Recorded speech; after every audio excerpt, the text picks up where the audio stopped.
απολύτως σχετικό στην ETFM στο 91,6-105,8, δηλαδή στο ιστορικό πρώτο πρόγραμμα της ελληνικής ραδιοφωνίας. Είναι το απολύτως σχετικό.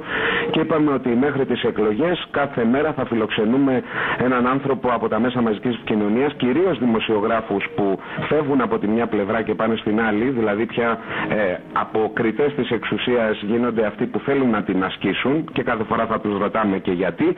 Σήμερα έχουμε μια ελαφρά διαφοροποίηση, αλλά παραμένουμε στο χώρο των μέσων μαζικής επικοινωνίας, γιατί ο Παντελής Ασπραδάκης εργάστηκε στην ΕΡΤ ως Διευθυντής Λειτουργίας της Ελληνικής Ραδιοφωνίας και επειδή στην ουσία είναι και πιο δικός μας άνθρωπος, θα φροντίσω να είμαι λίγο πιο αγενής από ότι είμαι με τους υπόλοιπους υποψηφίους.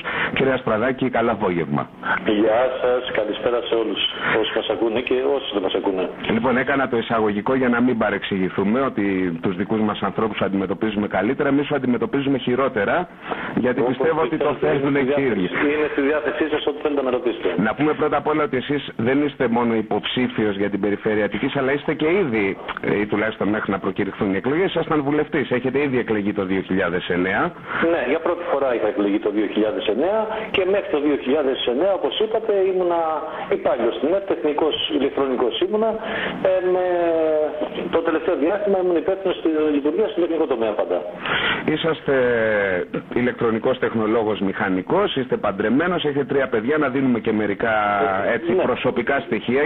Σκοπός αυτής της στήλης δεν είναι τόσο να κάνει μια εντελεχή ανάκριση, γιατί ο χρόνος είναι περιορισμένος, αλλά να συστήσει τους υποψηφίους στον κόσμο και ο καθένας μετά κάνει την επιλογή και την κριτική του. Γιατί θα καλύψουμε έτσι κι αλλιώς όλο το πολιτικό φάσμα. Είστε βουλευτής του ΠΑΣΟΚ, να το πούμε και αυτό για όσους δεν το ξέρουν, και θα είστε πάλι υποψήφιος με το ΠΑΣΟΚ. Ναι, θα είμαι ξανά υποψήφιος και ο κόσμος θα κρίνει αν πρέπει ξανά να το εκπροσωπήσω. Πάντως, βέβαια, να σας πω ειλικρινά, το 2009 που ξεκίνησα, που εκλέχθηκα για πρώτη φορά, είχα μια όρεξη μεράκι και συνεχίζω να τον έχω, μια διάθεση να προσφέρω, αλλά ξαφνικά βρέθηκα σε ένα κικαιώνα προβλημάτων που δεν ήξερα πραγματικά τι συμβαίνει. Στην πορεία, βέβαια, προσπαθήσαμε όλοι. Η κυβέρνηση, πιστεύω, το πρόβλημα ήταν τόσο μεγάλο που όλοι βάλουν τα δυνατά τους. Αλλά δυστυχώς άλλα είχαμε πει, άλλα έγιναν και τώρα εισπράττουμε το θυμό του κόσμου. Αυτό νομίζω είναι για τους υποψήφιους του ΠΑΣΟΚ μια πολύ μεγάλη δυσκολία. Αν εκπροσωπούν το ΠΑΣΟΚ που εκπροσωπούσαν το 2009 ή το ΠΑΣΟΚ που κάνει τώρα κριτική στον εαυτό του και διαφοροποιείται. Ούτε καλή μόνο αν δεχτούμε ότι αυτά που έγιναν 30 χρόνια οπωσδήποτε είναι πολλά θετικά. Δεν πρέπει να το αμφισβητήσει κανείς. Αλλά πληρώνουμε όχι μόνο λάθη του ΠΑΣΟΚ, λάθη 30 ετών.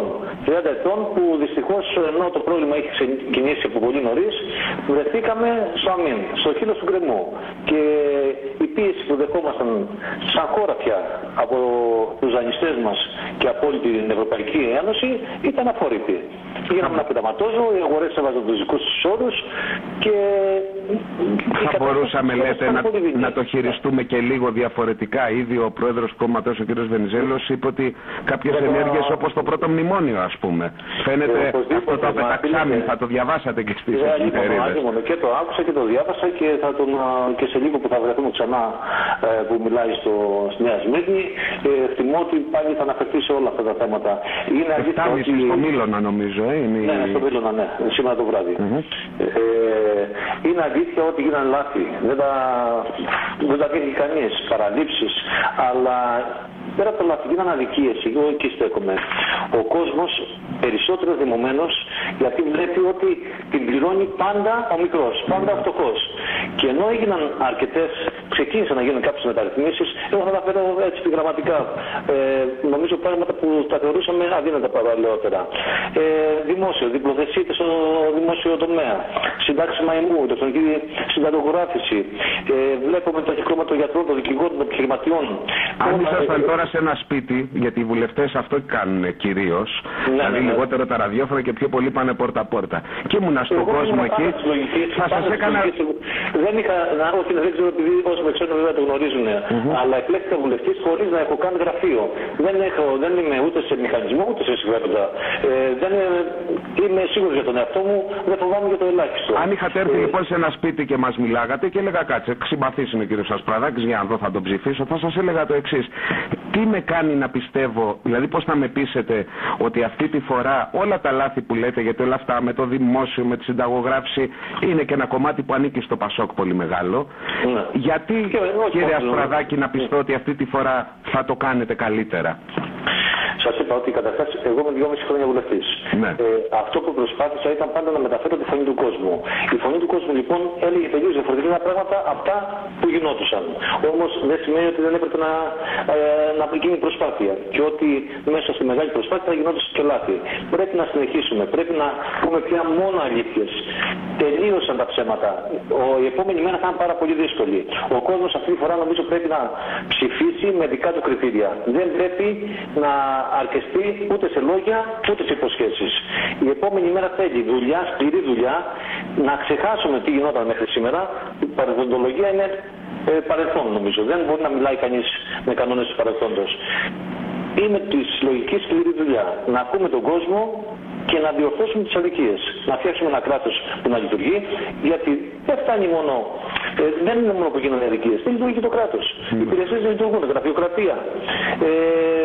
Αυτό είναι αλήθεια. Μου στείλανε ένα μήνυμα τώρα καθώς μιλάμε και λέει ωραία αυτά τα γενικά, αλλά ο κάθε βουλευτής μπορεί να κάνει ένα συγκεκριμένο έργο αν θέλει. Ο κύριος Ασπραδάκης με τι ασχολείται περισσότερο? Εσείς είστε στην περιφέρεια Αττικής. Είναι μια. Με πολλά προβλήματα να πω, έτσι δεν είναι? Με πολύ υποβαθμισμένες γειτονιές. Μάλλον θα συνηθίζει να ακούγεται ότι η περιφέρεια Αττικής είναι η πίσω αυλή της Αττικής. Δηλαδή όλες οι δραστηριότητες, οι κακές έρχονται σε εμάς. Να μιλήσω για το ΧΙΤΑ, το Φιλής Ανολιωσίων, όλα τα σκουπίδια της Αττικής στην περιφέρεια Αττικής. Οι μετανάστες, το μεγαλύτερο κύμα μεταναστών ζει εδώ. Εγκληματικότητα, Ρωμά, έχουμε μεγάλο ποσοστό Ρωμά. Που ζουν σε πολύ άσχημες συνθήκες. Εγώ είχα διαβάσει μια πρότασή σας βέβαια για μια ισορροπημένη προσέγγιση.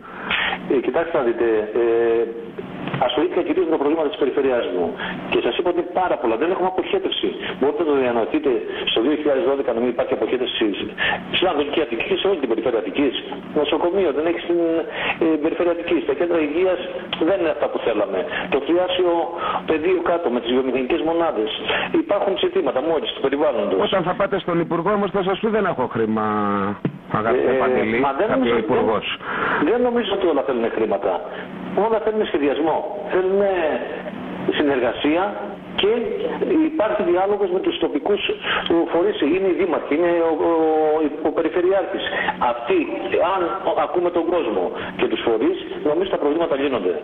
Ένα-ένα θα λυθούν, αρκεί να υπάρχει πολιτική βούληση. Πολιτική βούληση θα παλέψουμε, τουλάχιστον αν εκλεγώ, εγώ θα πιέσω όσο μπορώ, όσο περνάει το χέρι μου, αυτό που έκανα μέχρι σήμερα, 200 και επιπλέον ερωτήσεις, αναφορές, θέματα διαφάνειας στον πρόεδρο της Βουλής, έχω στείλει επιστολές, μία σύνταξη, όχι βουλευτικά προνόμια, όχι αυτοκίνητα, γραφτά αυτά. Μπορείτε να μπείτε στο site και να τα διαβάσετε όλα. Είπατε όμως ότι πρέπει να μιλάμε πια τη γλώσσα της αλήθειας, δεν έχουμε άλλα περιθώρια.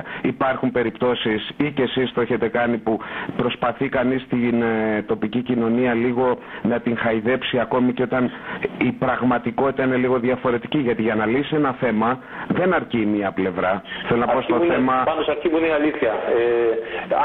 Αν κάποιος εισπράξει ότι εγώ λέω ψέματα, μπορεί να είναι δικό του συμπέρασμα. Εμένα σαν αρχή είναι ποτέ να μην λέω ψέματα. Δεν υπόσχομαι, μόνο πιστεύω ότι χρειάζεται δουλειά και δράση. Δεν μπορεί να ξεγελάσει και τον ψηφοφόρο. Τα ρουσφέτια και υποσχέσεις νομίζω είναι. Πρέπει να τα πετάξουμε στο χαλάθι να χρειαστούν. Όταν πηγαίνετε στον κόσμο, σας ρωτάνε αν είστε από αυτούς που ψήφισαν το μνημόνιο ή αυτούς που δεν ψήφισαν? Υπάρχει ένα τέτοιο κοινό μέσα στο Πασόκ? Μα δεν το αρνούμε. Δεν το αρνούμε. Και μάλιστα ήρθα σε πάρα πολύ δύσκολη θέση.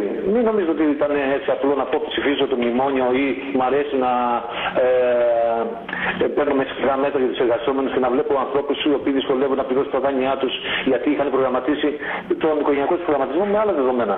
Και ξαφνικά βρίσκονται άνθρωποι στο αδιέξοδο. Τα παιδιά τους είναι οι άνθρωποι. Πέστε μου, είναι οι άνθρωποι. Εγώ δύο παιδιά, φοιτητές, το ένα παιδί είναι στο Πολυτεχνείο και η κόρη μου οικονομικά κάνει το δεύτερο μεταπτυχιακό. Η κόρη μου πάει στη δευτέρα δικείου. Με τι όνειρα βλέπουν, γιατί αν ζούμε μέσα σε ένα σπίτι που ασχολείται με τα κοινά, ακούνε και το περιβάλλον, ζει όλη η περιφέρεια και όλος ο κόσμος. Και ανησυχούν και τα παιδιά μου και εγώ δεν είμαι τίποτα διαφορετικό από τον καθένα. Στην ίδια γειτονιά ζω με τον κόσμο. Δεν ζω σε διαφορετική. Η φωνή τους προσπαθώ να ακούσω και αυτή η φωνή τους είναι η φωνή δικιά μου που θα μου δώσει δύναμη.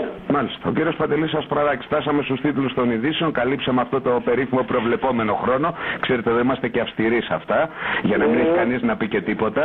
Εγώ σας ευχαριστώ. Πάντως να ξέρετε ότι παρόλο που είπατε στην αρχή, είμαι άνθρωπος που εργαζόμουν στην ΕΡΤ, είναι η πρώτη φορά που κάποιος δημοσιογράφος μου φέρει συνέντευξη για να μου ζητήσει να μιλήσω. Τα 2,5 χρόνια μπορώ να πω ότι δεν ούτε εγώ βέβαια. Είναι καλό άμα δεν σας είχαμε βγάλει. Αυτό είναι καλό. Δείχνει ότι δεν κοιτάμε προνομιακές μεταχείρισεις. Όχι, σε αυτή τη στήλη θα βγάλουμε στη σειρά υποψήφιους από όλους τους χώρους. Οπότε δεν τίθεται τέτοιο θέμα, γι' αυτό ήσασταν τυχερός αυτή τη φορά. Πρέπει να ακουστούν όλες οι απόψεις, γιατί πραγματικά σας είπα, ο κόσμος πρέπει να ενημερωθεί από όλους μας και ας αποφασίσει. Ας κρίνει ο ίδιος, αξιολογήσει και να αποφασίσει ποιο είναι να το εκπροσωπήσει. Είστε υποψήφιος στην περιφέρεια Αττικής. Σας ευχαριστούμε πολύ, κυρία Ασπραδάκη. Καλή επιτυχία. Ευχαριστώ πάρα πολύ. Να είστε καλά. Πάμε για τίτλους ειδήσεων και επιστρέφουμε. Με την ταχύτητα όλοι τα μαζεύουμε τα ονόματα. Net FM 91,6 και 105,8.